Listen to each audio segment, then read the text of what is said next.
Welcome to episode 2065, Fernando de Leon, cross-border billionaire between US and Mexico.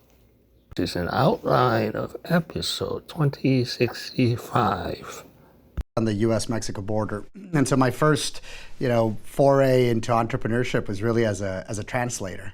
I was a translator for real estate developers that were coming from the United States to build manufacturing and logistics facilities in northern Mexico, and I was their facilitator. I helped them build projects and solve problems, and through translation helped them build consensus with constituencies. He was born in Brownsville, Texas in 1978, the youngest of 6 children. And crossing the border daily to go to school in Texas. The only one in his family born in a U.S. hospital, which guaranteed him citizenship and access to American schools, he'd finish classes in Brownsville, then commute back to his hometown of Matamoros, where he yet again went to school at night with farmers' kids. For education, he earned a bachelor's degree from Harvard University, cum laude.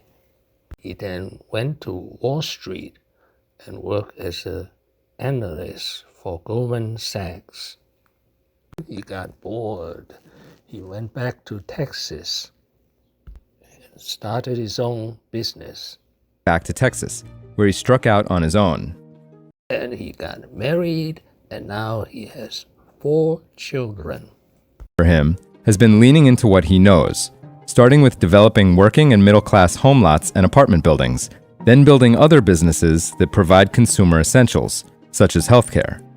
He started his own company, Leon Capital Group, in 2007. Now a huge conglomerate comprising 12 parts and employing 4,000 people. Ultra high-end mansions. Instead, he makes lower-risk bets on the services that people always need, meaning their markets are less cyclical and have more predictable growth. In January 2025, Fernando de Leon has a net worth of $2.8 billion. He's 46 years old. Secret of his success, talent, or perseverance works well in the American system.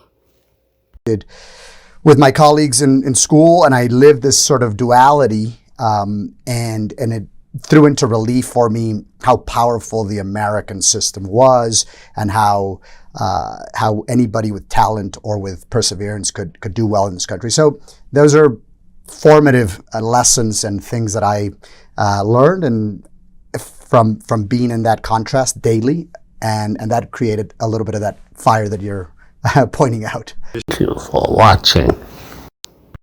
Please subscribe and leave your questions and comments below.